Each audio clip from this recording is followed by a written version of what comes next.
अस्सलाम वालेकुम दोस्तों, मैं आपको परफेक्ट वेब सॉल्यूशंस की तरफ से Vue.js के इस ट्यूटोरियल सीरीज़ के पार्ट 6 में खुशामदीद कहता हूँ।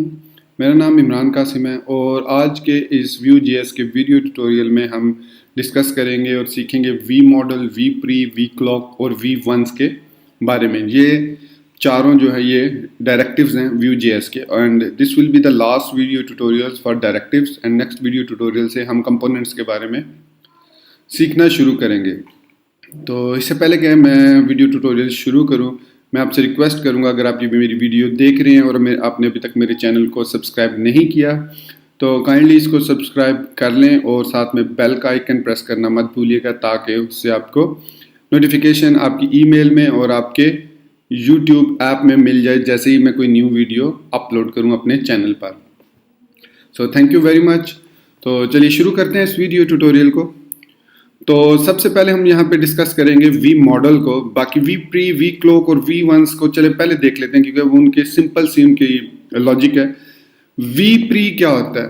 वी प्री बेसिकली यहाँ पे अगर हम वी प्री में जाके देखें तो does not accept any expression, मतलब इसको एक्सप्रेशन कोई देने की जरूरत नहीं है, सिंपली हम अपने टैग के साथ वी प्री लिखेंगे।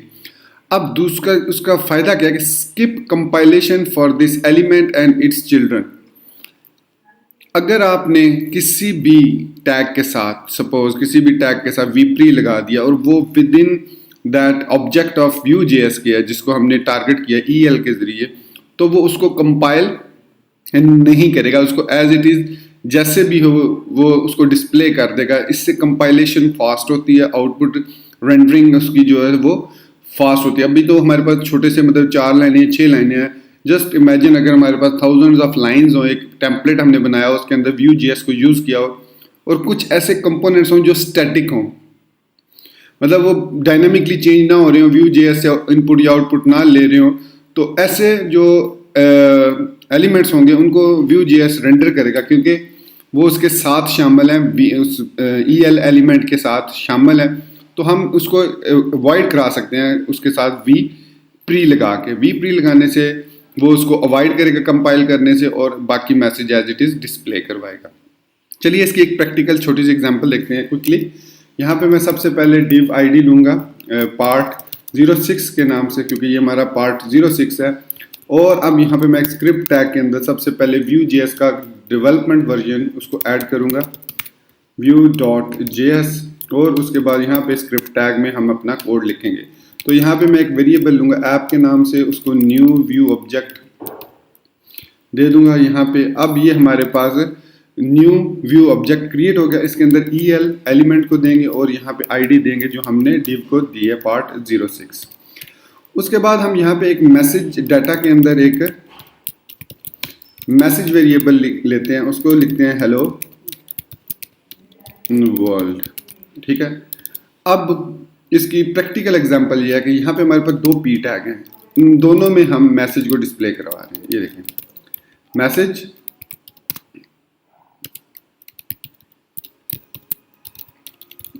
मैसेज। ठीक है, इतना तो आपको समझ आ गया होगा कि मुस्टैश इंटरपोलेशन के जरिए अब हम इस मैसेज को यहाँ पे डिस्प्ले करवाएंगे। मैं इसको सेव करके अपने टूल्स में जाके सबलाइम सर्वर को स्टार्ट करता हूँ। यहाँ पे मैं इसको ओपन करूँगा अपने ब्राउज़र को और यहाँ पे लिखूँगा लोकल होस्ट कॉलन 8800 और हमारे पास Vue.js का फोल्डर, व्यू का फोल्डर आ गया। यहाँ पे क्लिक करूँगा तो अब आप यहाँ पे देख सकते हैं कि यहाँ पे आई थिंक कोई मिस्टेक हुई है, पार्ट 06 पार्ट 06 Vue.js। अच्छा, इसको इंस्पेक्ट एलिमेंट करते हैं कि यहाँ पे क्यों उसने इसको, हाँ ये जो server with the status file not found, वो कह रहा है फाइल नॉट फाउंड। इसका मतलब है व्यू, सॉरी मैंने JS की बजाय JE लिख दिया, तो सॉरी फॉर दैट, JS लिखना था, तो ये एरर आ गया। तो अब आप ये देख सकते हैं कि दोनों जगह पे हेलो वर्ल्ड लिखा हुआ आ रहा है। अब मैं क्या करूँगा कि मैं यहाँ पे इस P के साथ, जो सेकंड P है, उसके साथ V प्री लगा देता हूँ सिंपली। तो अब मैं जब इसको लोड करूँगा तो अब आप देखेंगे कि यहाँ पे ये कंपाइल नहीं हुआ, बल्कि ये एज इट इज़ मैसेज को उसने जो भी मैसेज जो भी टेक्स्ट आपने यहाँ पे लिखा होगा उसको एज इट इज डिस्प्ले कर देगा। इवन कि वो अगर एक डाटा वेरिएबल भी है तब भी वो उसको कंपाइल नहीं करेगा। तो ये है हमारे पास वी प्री। अब आप सोच रहे होंगे ये किन सिचुएशन में यूज होता है। सपोज करें आप यहाँ पे एक डायनामिक टाइटल डिस्प्ले करा रहे हैं हम, लेकिन उसके अंदर जो है बाकी सारा डाटा स्टैटिक है। तो व्हाट यू गोना डू, अगर आप यहाँ पे वी प्री यूज नहीं करते तो वो सारा डाटा कंपाइल होगा। ठीक है, वो सारा डाटा हमारे पास कंपाइल होके रेंडर होगा। तो उससे क्या होगी, एग्जीक्यूशन टाइम जो है वो इंक्रीज हो जाएगा इसका आपके पेज का। तो इस एग्जीक्यूशन टाइम को डिक्रीज करने के लिए हम वी प्री लगा देते हैं। और वो जैसे ही आपका Vue.js उसको कंपाइलर रीड करता है या रन टाइम पे उसको रीड करता है कि यहाँ पे टैग के साथ वी प्री लिखा है, तो वो उस टैग के अंदर लिखे हुए कंटेंट दूसरे टैग सबको कंपाइल नहीं करता, उनको एज इट इज ब्राउजर में जाने देता है। तो उससे मतलब जंप करके नेक्स्ट एलिमेंट पे चला जाता है जहाँ पे वी प्री मौजूद ना हो। तो ये है हमारे पास वी प्री, इसके ज़रिए हम यहाँ पे उसको डिस्प्ले करा सकते हैं मैसेज को। तो ये था हमारे पास वी प्री। इसके बाद देखते हैं V cloak. V cloak basically इसी से मिलता जुलता ही है वी क्लोक भी। तो थोड़ा सा सेकंड वेट कर लेते हैं ताकि यहाँ पे ये लोड हो जाए, क्योंकि ये अनपेड वर्जन है तो ये 8 सेकंड तक कभी कभी वेट कराता है आपको। तो ये भी एक्सप्रेशन कोई एक्सेप्ट नहीं करता। This directive will remain on the element until the associative view instance finishes compilation combined with CSS rules such as vclock display none. This directive can be used to hide uncompiled mustache bindings until the view instance is ready. So this directive can be used to hide uncompiled mustache bindings until, मतलब कहने का ये है कि अगर आपके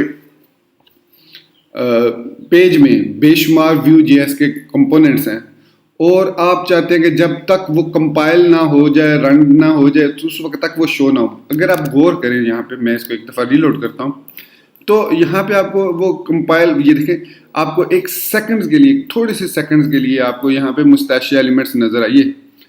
तो इससे क्या हुआ कि वो नज़र आते हैं और उसकी वजह से वो मतलब पता चलता है कि ये यहाँ पे कौन सा मतलब हम यूज़ कर रहे हैं, कौन सा इन्वायरमेंट यूज़ कर रहे हैं, वट। तो इसको जब तक वो कंपाइल ना कर ले वो ये हाइड कर देता है मुस्ताशी एलिमेंट्स को। यानी this direct can be use to hide uncompiled, जब तक वो कंपाइल नहीं होते उनको वो हाइड रखता है। जैसे मैं यहाँ पे वी क्लोक यूज कर लेता हूँ, तो मैं अब इसको एग्जीक्यूट करता हूँ। तो यहाँ पे आप गौर कीजिएगा कि जब तक वो उनको कंपाइल नहीं करेगा, यहाँ पे वो उनको, अब वो कह रहा है कि this directive will combined with the CSS rules such as V cloak. अब ये CSS रूल हमने कहाँ पे लिखना है, कॉपी करते हैं इसको, और ये हमने लिखना है कहाँ पे, डेफिनेटली हमने स्टाइल में लिखना है, स्टाइल टैग में, क्योंकि ये CSS है। तो यहाँ पे हम लिखेंगे वी क्लोक डिस्प्ले नन, और जब हम इसको रन करेंगे तो यहाँ पे वो मैसेज उसके साथ ही पहले जो है वो डिस्प्ले होगा। मतलब आप ये कह लो कि वो उसको डिस्प्ले करेगा। सो दिस डिव, जैसे यहाँ पे एग्जांपल में कि यहाँ पे हमने क्लोक लगाया, तो this div will not visible until the compilation, जब तक उसकी कंपाइलेशन कंप्लीट नहीं हो जाती वो उसको मैसेज को डिस्प्ले नहीं करेगा। जो भी हमने यहाँ पे मैसेज लिखा हुआ है, जो भी हमने यहाँ पे वैल्यूज़ लिखी हैं, उनको वो डिस्प्ले नहीं करेगा। तो ये होता है हमारे पास वी क्लोक। इसकी मदद से हम जो इनकी मदद से बेसिकली ये जो हमारे पास वी क्लोक, वी वंस और वी प्री हैं, ये हमारे पास होते हैं इसके एग्जीक्यूशन का टाइम इंक्रीज करने, मतलब डिक्रीज करने के लिए, जल्दी से पेज लोड हो, तो उस वक्त हम ये वी प्री, वी क्लोक और वी वंस को यूज़ करते हैं। तो वी वंस क्या है हमारे पास, वी वंस जो है वो एक दफ़ा ही मैसेज को, मतलब उस वेरिएबल को रीड करेगा, नेक्स्ट टाइम उसको कंपाइल या एग्जीक्यूट नहीं करेगा, उसको एज इट इज़, मतलब जैसे किसी भी प्रोग्रामिंग लैंग्वेज में एक स्टैटिक वेरिएबल होता है जो कि चेंज नहीं हो सकता। जब आप उसको डिज़ाइन टाइम पे जो वैल्यू दे देते हैं, रन टाइम के बाद वही वैल्यू उसमें रहती है, वो चेंज नहीं होती। तो ये होता है वी वंस का काम। इसकी प्रैक्टिकल एग्जांपल यही हम देखते हैं कि यहाँ पे मैं लिख देता हूँ वी वंस और यहाँ पे मैं कुछ भी नहीं लिखता। ठीक है, अब हो का गया, अगर आप पहले इन दोनों को ऐसे ही लिखते हैं, चलें समझाने के लिए।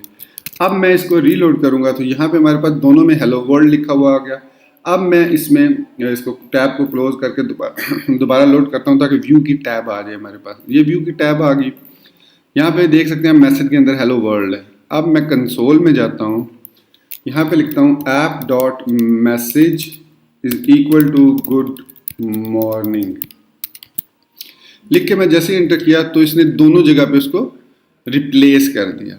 अब सपोज ये करें कि यहाँ पे मैं क्या करता हूँ कि यहाँ पे मैंने H2 में जो मैसेज डिस्प्ले करवाया है उसको मैं चाहता हूँ एक ही दफ़ा वो डिस्प्ले हो, बाकी उसके बाद वो चेंज ना हो, एज इट इज़ ही रहे। तो यहाँ पे हम V1 लगा देंगे। अब V1 लगाने से क्या हुआ, फर्स्ट टाइम जब रन करेंगे तो यहाँ पे आप देख सकते हैं हेलो वर्ल्ड लिखा है, यहाँ पे भी हेलो वर्ल्ड, यहाँ पे H1 के साथ लिखा है और यहाँ पे P टैग के साथ। इससे कोई फ़र्क नहीं पड़ता, दोनों P भी हो सकते हैं। जो फ़र्क पड़ेगा वो पड़ेगा इससे V1 से। तो चलिए इसको प्रैक्टिकल देखते हैं। अब यहाँ पे मैं जाऊँगा व्यू में, तो अब यहाँ पे देख सकते हैं हमारे पास हेलो वर्ल्ड मैसेज में सेव है।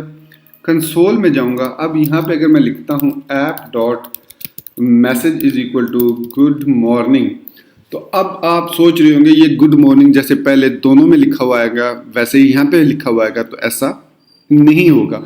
बल्कि अब जो है हमारा V1 हमने यूज़ किया है, तो ये जो फर्स्ट वाला हेलो वर्ल्ड है ये वन टाइम कंपाइल होगा, उसके बाद ये स्टैटिक हो जाएगा, कंपाइल नहीं होगा। तो सिर्फ वैल्यू चेंज होगी इस हेलो वर्ल्ड की। देखिएगा गुड मॉर्निंग, तो आपने देखा कि गुड मॉर्निंग यहाँ पे चेंज हुआ, यहाँ पे चेंज नहीं हुआ, जबकि व्यू के अंदर हमारे पास मैसेज के अंदर अब गुड मॉर्निंग है। देखा जाए तो दोनों की जगह पे गुड मॉर्निंग होना चाहिए, जैसे हमने अभी थोड़ी देर पहले देखा था। लेकिन V1 की मदद से अब हम इसको ब्लॉक कर सकते हैं कि भाई ये जो वेरिएबल है इसकी वैल्यू हम सिर्फ और सिर्फ वन टाइम चेंज करना चाहते हैं डिज़ाइन टाइम पे। डिज़ाइन टाइम पे, रन टाइम पे ही चेंज होती है वो वैल्यू, लेकिन वो वंस ओनली होती है। उसके बाद वो उसको कंपाइल नहीं करता, एज इट इज़ उसको वैल्यू को उसको स्किप कर देता है। जैसे वी प्री जो है वो स्किप कर देता है, और वी क्लोक जो है वो हाइड रखता है एलिमेंट्स को जब तक वो रेंडर नहीं हो जाता, कंपाइल नहीं हो जाता। तो by default I think V cloak की होता है हर एक के साथ। खैर एनीवेज वी क्लोक की थोड़ी सी अभी भी कंफ्यूजन है, ये आगे चल के हम इसको दोबारा डिस्कस करेंगे। बाकी वी प्री और V1 आपको श्योर क्लियर हो गए होंगे इनका काम क्या है। तो अब चलते हैं एक्चुअल जो यूजेबल और जो मोस्ट यूजफुल व्यू डायरेक्टिव है वो है वी मॉडल। तो वी मॉडल को मैं ये समझ लें कि ये एक टू वे बाइंडिंग होती है। वी मॉडल को अगर मैं यहाँ पे क्लिक करूँ तो ये वेरीज करता है बेस्ड ऑन द वैल्यू। अब गौर कीजिएगा ऑन वैल्यू, तो ऐसे एलिमेंट्स जिनके साथ उनकी वैल्यू होती है उन पे बेस करता है, और इसको इनपुट एलिमेंट्स के साथ यूज़ किया जाता है, या टेक्स्ट एरिया के साथ या सिलेक्ट के साथ।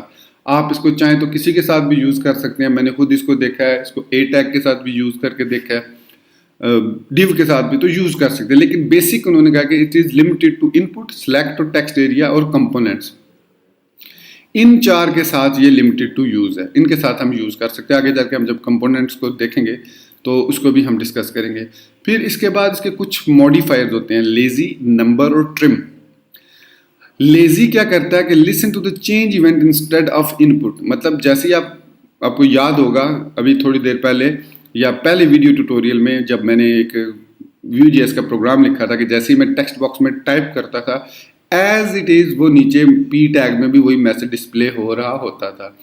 वो किसकी वजह से होता था? इनपुट की वजह से, कि वो इसका एक इनपुट इवेंट ट्रिगर करता है, और उस इनपुट ट्रिगर इवेंट की वजह से वो एट द एग्जीक्यूशन टाइम या एट द टाइपिंग टाइप उसको वो डिस्प्ले करता है।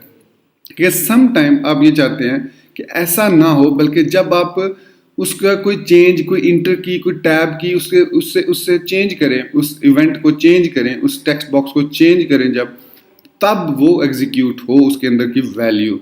तो उसके लिए हम लेजी यूज़ करते हैं, डॉट लेजी। ये उसका पैरामीटर होता है v-model.lazy। इसी तरह डॉट नंबर है, इसमें यह है कि जो हम इनपुट देंगे तो कोई भी इनपुट सकते हैं, लेकिन वो सिर्फ नंबर वाली वैल्यूज़ को अगर हम उसमें देते हैं तो उनको वो ऐड, सब्ट्रैक्ट, माइनस जो भी करना चाहें हम कर सकते हैं। स्ट्रिंग वैल्यू देंगे तो डेफिनेटली वो या उस पर एरर आएगा या कॉन्केटिनेट कर देगा उनको। ट्रिम डेफिनेटली लेफ्ट और राइट से एक्स्ट्रा वाइट स्पेसिस को ट्रिम करने के लिए। तो चलिए इसको यूज़ करके हम चेक करते हैं ताकि आपको समझ आए। तो सबसे पहले तो मैंने कहा कि ये टू वे बाइंडिंग है और इनपुट एलिमेंट्स के साथ यूज़ होता है। मैं यहाँ पे इसका यूज़ सिर्फ और सिर्फ इनपुट टाइप टेक्स्ट के साथ बताऊंगा, बाकी आप खुद आपने चेक करना है इसको सिलेक्ट के साथ, टेक्स्ट एरिया के साथ, डिव के साथ, दूसरे एलिमेंट्स के साथ।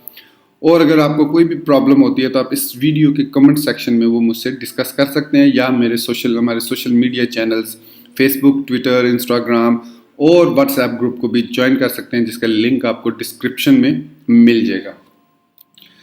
तो अब यहाँ पे मेरे पास एक input type is equal to text है और इसको मैं सिंपली करता हूँ V model is equal to message. अब सबसे पहले क्या होगा, मैसेज के अंदर जो भी वैल्यू है, जैसे करंटली हेलो वर्ल्ड है, तो ये हेलो वर्ल्ड दोनों जगह पे है। इनपुट टाइप की वैल्यू में भी ये आ जाएगा और पी के टैग में भी आ जाएगा। देखिए इसको हम देखते हैं। तो यहाँ पे मैं जैसे इसको रीलोड करूँगा, हमारे पास यहाँ पे एक इनपुट एलिमेंट आ गया, उसके अंदर हेलो वर्ल्ड और एक यहाँ पे हेलो वर्ल्ड आ गया। अब यहाँ पे मैं जो भी लिखता हूँ तो एज इट इज वो लिखा हुआ नीचे नजर आ रहा है। अब मैं चाहता हूँ कि यहाँ मेरे पास दो इनपुट बॉक्स हों और उनके अंदर मैं मैसेज 1 है और मैसेज 2 है, इन दोनों को प्लस करके या माइनस करके या व्हाटएवर कोई भी अरिथमेटिक ऑपरेशन, कोई फार्मूला आप अप्लाई करना चाहें वो कर सकते हैं। तो यहाँ पे मैं सिर्फ एडिशन को लूँगा प्लस करने को। तो मैसेज 1 और मैसेज 2 में जो नंबर्स हम एंटर करें उनको वो प्लस करें, टेक्स्ट को प्लस ना करें। तो यहाँ पे हम लिख सकते हैं मैसेज 1 प्लस मैसेज 2। अब यहाँ पे हमारे पास मैसेज को ऐसे ही रहने देते हैं, मैसेज 1 और ये खाली, और इसी तरह मैसेज 2 खाली। ठीक हो गया। अब मैं इसको एग्जीक्यूट करता हूँ तो देखिए क्या होगा। अब यहाँ पे हमारे पास दो एलिमेंट है, मैं यहाँ पे इमरान लिखता हूँ, यहाँ पे कासिम लिखता हूँ, तो इसने एज इट इज उन दो उसको कॉन्कैटिनेट कर दिया इस प्लस की वजह से।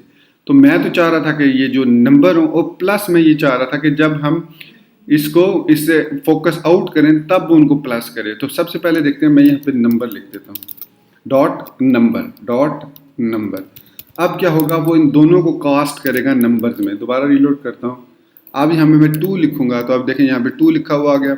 जैसे मैं यहाँ 2 लिखूंगा वो यहाँ पे 4 लिख देगा, मतलब उसने को जैसे यहाँ पे मैंने 5 लिखा, तो ये रन टाइम पे डायनामिकली हमने एक ऐसा कैलकुलेटर बना लिया जो कि ऑटोमेटिक कैलकुलेशंस कर रहा है। ये देखें, ये देख सकते हैं आप, ऑटोमेटिक कैलकुलेशंस हो रही हैं। लेकिन अगर हमने वी नंबर ना यूज़ किया होता, डॉट नंबर ना यूज़ किया होता, देन क्या होता, देन हम अगर यहाँ पे इवन कोई नंबर भी देते तो वो उनको एज इट इज़ कॉन्कैटिनेट करता, क्योंकि ये अब एक एज अ स्ट्रिंग उनको ले रहा है। तो यहाँ पे हमारे पास ये देख सकते हैं, यहाँ पे एज अ मैसेज 1 और मैसेज 2 में स्ट्रिंग आ रहा है। लेकिन जब हम डॉट नंबर लेंगे तो उनको कास्ट उनकी चेंज करेगा और उनको नंबर में कन्वर्ट कर देगा। देखिएगा अभी आप, यहाँ पे मैं इसको क्लिक करता हूँ, 2 लिखा और 2 लिखा, और आप गौर कीजिएगा यहाँ पे, ये देखिएगा डिफरेंस क्या हुआ। मैसेज 1 में अब डबल कोट्स खत्म हो गया, उसने इनको कॉस्ट करके चेंज कर दिया कि ये अब इंटीजर्स वैल्यू हैं, तो इसलिए अब ये प्लस भी हो रही हैं, प्लस माइनस डिवाइड, जो भी आप ऑपरेशन यहाँ पे करना चाहें, जो फार्मूला अप्लाई करना चाहें, वो अब आप कोई कैलकुलेशन भी डायनामिकली परफॉर्म कर सकते हैं। जिस तरह जावास्क्रिप्ट में अगर हमें यही काम करना पड़ता तो हमें पार्स इंट करना पड़ता, उसकी वैल्यू को सेव करना पड़ता, फिर प्लस जो, तो अब आपने देखा Vue.js को यूज़ करते हुए it is a piece of a cake कि हमने इसको कंप्लीट कर लिया। अब हम ये चाहते हैं कि ये नंबर उस वक्त तक डिस्प्ले ना करे उसका रिजल्ट जब तक हम उससे बाहर दोनों टेक्स्ट बॉक्स से ना आ जाए। तो इसके लिए हम लेज़ी यूज़ करते हैं। लेज़ी जो होता है, ये जो मॉडिफायर है, ये उस वक्त एग्जीक्यूट होता है जब उसका लॉस्ट फोकस या उसमें एंटर की या कोई और हम उसमें इवेंट जो है ट्रिगर करते हैं other than the normal keys. जैसे मैं यहाँ पे अगर ये लिख रहा हूँ तो it is not triggering any other change event, ये जस्ट इनपुट एलिमेंट हो रहा है। तो जैसे मैं टैब दबाऊंगा आप देखिएगा, या एंटर प्रेस करता हूँ, ये देखें, तो वो वैल्यू अब यहाँ पे लिखी हुई नज़र आ गई मेरे एंटर की प्रेस करने के बाद। इसी तरीके से अगर मैं यहाँ पे लिखता हूँ, अब मैं एंटर प्रेस करूँगा तो इसने इन दोनों को ऐड कर दिया। या मैं यहाँ पे अगर लिख के टैब दबाऊंगा, यहाँ पे ये टैब दबाऊंगा, तो तब ये काम करेगा। So tab, enter, lost focus are the special change events जो कि किसी भी इनपुट के लिए यूज़ होते हैं। तो यहाँ पे हम लेज़ी का नंबर और लेज़ी का हमें ये फ़ायदा है कि हम उस वक्त डिस्प्ले करा सकते हैं जब वो उससे बाहर हो। और ट्रिम, डेफिनेटली ट्रिम का मतलब होता है कि अगर उसमें कोई स्पेसिस हैं तो उनको वो ट्रिम कर दे। सो डेफिनेटली वो ऑटोमेटिकली उसको ट्रिम करता है। जैसे यहाँ पे मैंने लिखा है, ये स्पेसिस डाली तो उसने उसको ट्रिम, ऑटोमेटिकली वो उसको ट्रिम करता है। ये देख सकते हैं आप यहाँ पे वो इसको, यहाँ पे आप देख सकते हैं कि वो उसको वापस उधर ले आया। अगर मैंने यहाँ पे ट्रिम ना लगाया हो, सपोज यहाँ पे मैंने नहीं लगाया, एक जगह पे लगाया, तो अब मैं यहाँ पे अगर इमरान लिखता हूँ तो डेफिनेटली उसने इमरान तो लिख दिया, लेकिन आप यहाँ पे देख सकते हैं कि यहाँ पे हमारे पास स्पेसिस आ रही हैं। ये देखें, ये स्पेसिस हैं, ये आप देख सकते हैं, ये स्पेसिस हैं। अब चूँकि यहाँ पे हमने ट्रिम लगाया हुआ है तो मैं यहाँ पे इतनी ही स्पेसिस लिखता हूँ और कासिम लिखूँगा। अब जैसे ही मैं इसे लॉस्ट फोकस करूँगा, जैसे बाहर आए, तो अब देखें उसने स्पेसिस को ख़त्म कर दिया, लेकिन यहाँ पे स्पेसिस स्टिल आर देयर, लेकिन उसने यहाँ से स्पेसिस को रिमूव कर दिया। So this is the purpose of, यहाँ पे भी आप देख सकते हैं इमरान के साथ आपको यहाँ पे स्पेसिस नज़र आ रही हैं, लेकिन कासिम के साथ आपको यहाँ पे स्पेसिस नहीं आ रही हैं। हालांकि मैंने यहाँ पे ऐसे करके इसको स्पेसिस दी थी, लेकिन जैसे मैंने इसका चेंज इवेंट अकर किया, उसने वापस उठा के उनको स्पेसिस को ट्रिम कर दिया। तो ये था हमारे पास ट्रिम का यूज़। तो आपने देखा कि V model is a very useful directive for Vue.js to two way interaction. Two way interaction ये है कि ये इन वैल्यूज़ को गेट करता है, साथ ही इसको सेट भी करता है। तो गेट और सेट दोनों का काम करता है वी मॉडल। इसके अलावा भी इसके बेशुमार यूजेजेस हैं इनके, वो आगे चल के जब हम थोड़ा कॉम्प्लिकेटेड किस्म, ये तो सिंपल किस्म की डिज़ाइनिंग है, सिंपल उनकी एक्सप्लेनेशन है। जब हम आगे चल के कॉम्प्लिकेटेड किस्म के कंपोनेंट्स वगैरह बनाएंगे और दूसरे इसके मेथड्स को देखेंगे, जब अभी, क्योंकि अभी हम मेथड्स पे आए नहीं, अभी हमने डाटा पे ही हैं सिंपली, तो मेथड्स पे हम आएंगे कि मेथड्स कैसे डिफाइन किए जाते हैं। सो नेक्स्ट वीडियो ट्यूटोरियल में हम सारे जो भी डायरेक्टिव्स हैं उनको यूज़ करेंगे, एक एक उनका कोई एग्जांपल लेंगे, फिर उसके बाद हम मेथड्स को, डिफरेंट मेथड्स को देखें कैसे हम मेथड्स को डिफाइन कर सकते हैं और वो कौन से मेथड्स हैं जो ऑटोमेटिकली एग्जीक्यूट होते हैं। तो नेक्स्ट वीडियो ट्यूटोरियल में मैं आपको यहाँ पे दिखा भी देता हूँ मेथड्स। मेथड्स हमारे पास ये हैं, ये हमारे पास मेथड्स आ गए। तो ये हमारे पास मेथड्स हैं, डिफरेंट मेथड्स हैं, delete, destroy, emit, force, update, mount, next, trick, of, on, one, set, watch, compile, component, view component is also an method, view delete, view directive, view extend, view filter, view mixing, next, trick, view set, view use, view version. तो ये सारे हम methods को, अब directive के बाद methods को हम देखेंगे। फिर इसके अलावा इसकी कुछ प्रॉपर्टीज़ भी होती हैं। तो प्रॉपर्टीज़ और मेथड्स ऑलमोस्ट सेम है, फ़र्क ये है कि जो मेथड्स हैं वो फंक्शंस हैं और जो प्रॉपर्टीज़ हैं वो वैल्यूज़ हैं, वेरिएबल्स हैं जिनको हम कोई वैल्यूज़ जिनकी असाइन कर सकते हैं, या इनमें कौन सी डिफ़ॉल्ट वैल्यू असाइन होती है वो हम चेक कर सकते हैं। तो वो हम देखेंगे नेक्स्ट वीडियो ट्यूटोरियल में। यहाँ पे हमने अपने इस वीडियो ट्यूटोरियल को ख़त्म करते हैं और आई एम श्योर आपको मेरा ये वीडियो ट्यूटोरियल भी दूसरे मेरे वीडियो ट्यूटोरियल की तरह पसंद आया होगा और आप इसको लाइक ज़रूर करेंगे। Please do press the like button to encourage me, ताकि मैं आपके लिए और अच्छी वीडियोस लाता रहूं। सो अगर आपने अभी तक मेरे चैनल को सब्सक्राइब नहीं किया and still you are till the end of this video, please do consider and press the subscribe button and don't forget to press the bell icon.